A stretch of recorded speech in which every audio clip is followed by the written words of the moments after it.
Au cœur du village de Ngolo, perdu quelque part en Afrique de l'Ouest, se trouvait un mystère insoluble. La poule de Mamadou, qui pondait des œufs dorés depuis une semaine, était devenue l'objet de toutes les convoitises. Personne n'avait jamais vu un tel phénomène, même le chef du village avait du mal à garder son sérieux. Devant cette histoire de poule magique, Mamadou, un vieil homme avec un visage aussi froissé qu'une écorce de baobab, marchait fièrement à travers le village en tenant la précieuse créature sous le bras. Sa fierté n'était pas liée aux œufs extravagants, mais plutôt à l'attention soudaine de ses voisins qui ne lui parlaient que pour deux raisons. Emprunter du sel ou se plaindre du bruit de son vieux poste de radio.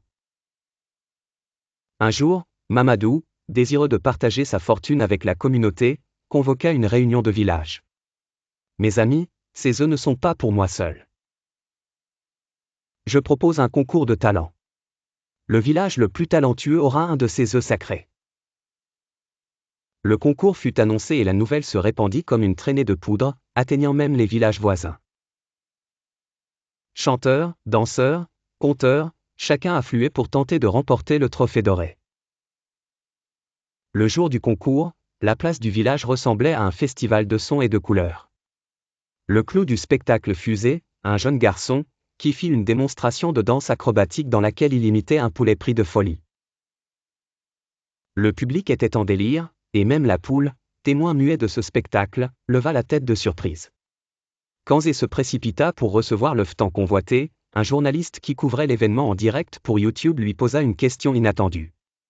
« Zé, qu'allez-vous faire maintenant que vous avez cet œuf en or ?» Zé, essoufflé, prit le micro et déclara : « Eh bien, je vais d'abord vérifier s'il est bon au plat. » Ce simple commentaire fut visionné des millions de fois, propulsant Zé et le village de Ngolo à la célébrité. Ainsi, grâce à une poule bien spéciale, un village et son jeune prodige étaient à jamais gravés dans l'histoire des contes et des médias sociaux.